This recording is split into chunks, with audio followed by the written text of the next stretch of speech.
तुलना करें 98,989 और 98,899 को।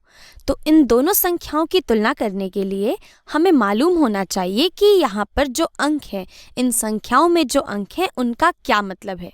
तो यहाँ पर अगर हम 98,989 को देखें तो ये वाला 9 ये आता है हमारी इकाई के स्थान पे, और इकाई के स्थान पे आने का मतलब है कि हमारे पास 9 इकाइयाँ हैं, और 9 इकाई का मतलब हुआ कि मेरे पास 1 गुणा 9 यानी कि 9 है। ठीक है, अब अगर हम इस 8 की बात करते हैं तो ये 8 है हमारे दहाई के स्थान पर। तो हम कह सकते हैं कि हमारे पास कुल 8 दहाइयाँ हैं, और 8 दहाइयों का मतलब हुआ कि हमें 10 को जोड़ना है 8 बार। तो हम कह सकते हैं कि इसका मान 80 के बराबर है। 8 दहाइयों का मतलब हुआ 80, और इसी तरीके से ये वाला 9 ये आता है सैकड़े के स्थान पे। सैकड़े के स्थान पे आने का मतलब है कि हमारे पास 9 सैकड़े हैं। 9 सैकड़े का मतलब है कि हमें 100 को 9 बार जोड़ना है, और इसका मतलब हुआ कि हमारे पास यहाँ से इसका मान है 900। ठीक, और ये 8 आता है हमारे हजार के स्थान पे। तो हम कह सकते हैं कि हमारे पास 8,000 हैं। तो इसको मैं यहाँ पे 8,000 लिख दूंगी। हमारे पास 8,000 हैं, और ये वाला 9 ये आता है 10,000 के स्थान पे। तो हम कह सकते हैं कि हमारे पास 9 10,000 है, और 9 10,000 का मतलब होता है 90,000। तो इसको मैं 90,000 लिख दूंगी यहाँ से। ठीक है, ये हमारे इस संख्या का विस्तृत रूप हो गया। तो हम यहाँ से देख सकते हैं कि इस रूप में 90,000 का मान सबसे ज़्यादा है, ये सबसे बड़ी संख्या है।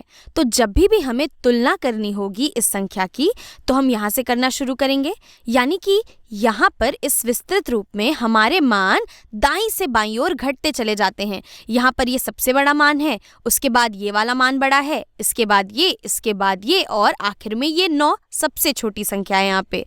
तो हम कह सकते हैं कि तुलना करने के लिए हमें हमेशा दाईं से बाईं ओर चलना चाहिए। ठीक है, तो चलिए अब हम अपने इस वाली संख्या को ले लेते हैं और इसकी तुलना करते हैं इससे। तो यहाँ पर ये 9, इसका स्थानीय मान भी है 10,000। तो हम कह सकते हैं कि इस संख्या में भी हमारे पास 9 10,000 हैं। इसका मतलब हुआ कि हमारे पास कुल 90,000 हैं इस संख्या में भी। ठीक है, अब यहाँ पर हम देख सकते हैं कि इन दोनों संख्याओं में ही 90,000 थे। तो इस स्थान से हमें कोई उत्तर नहीं मिल रहा कि कौन सी संख्या बड़ी होगी। ठीक है, चलिए आगे बढ़ते हैं। इसके बाद आता है हजार वाला स्थान, और हजार वाले स्थान पर हमारे पास 8 हैं। तो हम कह सकते हैं कि हमारे पास 8,000 हैं। तो यहाँ पर भी हजार के स्थान पर हमारे पास 8,000 हैं। फिर से यहाँ पर अगर हम इन दोनों चीज़ों को देखें तो यहाँ से तुलना करने का कोई मतलब नहीं है, क्योंकि यहाँ पर ये दोनों चीज़ें आपस में अभी तक बराबर हैं। तो हम आगे वाले अंक की ओर बढ़ेंगे। हमारे इसके आगे है सैकड़े वाला स्थान, और सैकड़े वाले स्थान पर हमारे पास है 8। तो हम कह सकते हैं कि हमारे पास 8 सैकड़े हैं, और 8 सैकड़े का मतलब हुआ कि हमारे पास 800 हैं।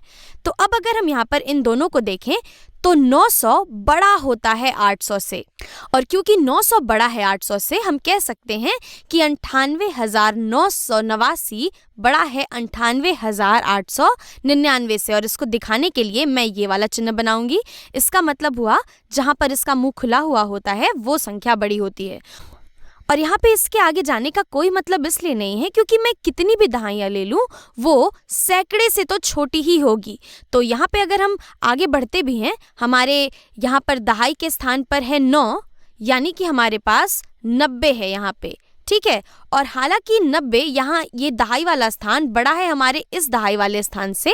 यहाँ पर हमारे पास 80 था, लेकिन क्योंकि हमारा सैकड़े वाला स्थान ज़्यादा बड़ा है इस संख्या में, इसलिए हमारी ये संख्या ज़्यादा बड़ी है हमारी इस संख्या से।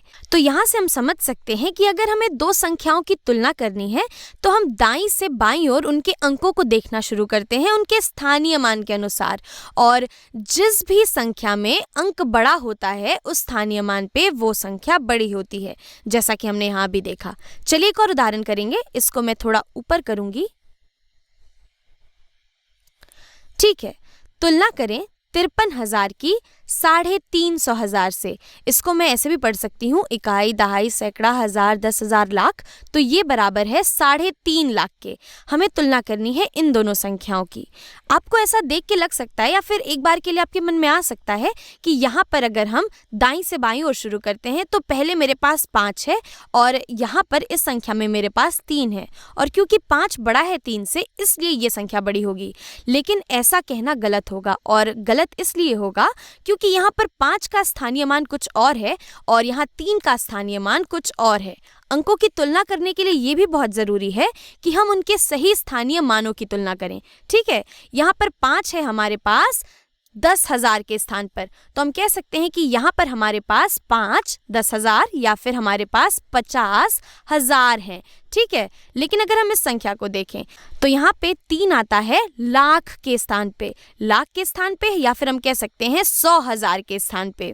तो इस संख्या में हमारे पास 300,000 है, 300,000 या 3 लाख, और 3 लाख बड़ा होता है 50,000 से, इसलिए ये वाली संख्या 350,000 या 3.5 लाख बड़ी है 53,000 से। क्योंकि हम अगर इन दोनों संख्याओं को देखते हैं तो यहाँ लाख वाले स्थान पर हमारे पास 0 है। अगर कोई भी अंक नहीं दिया हुआ होता है तो हम मान लेते हैं कि वहाँ पर हमारे पास 0 है। तो दरअसल में हम तुलना कर रहे हैं 0 लाख की 3 लाख से। तो जाहिर सी बात है कि 3 लाख बड़ा होता है 0 लाख से, इसलिए 3.5 लाख बड़ा है 53,000 से। तो आप समझ गए होंगे कि दो संख्याओं की तुलना करने के लिए उनके सही स्थानीय मानों की तुलना करना भी बहुत ज़रूरी है।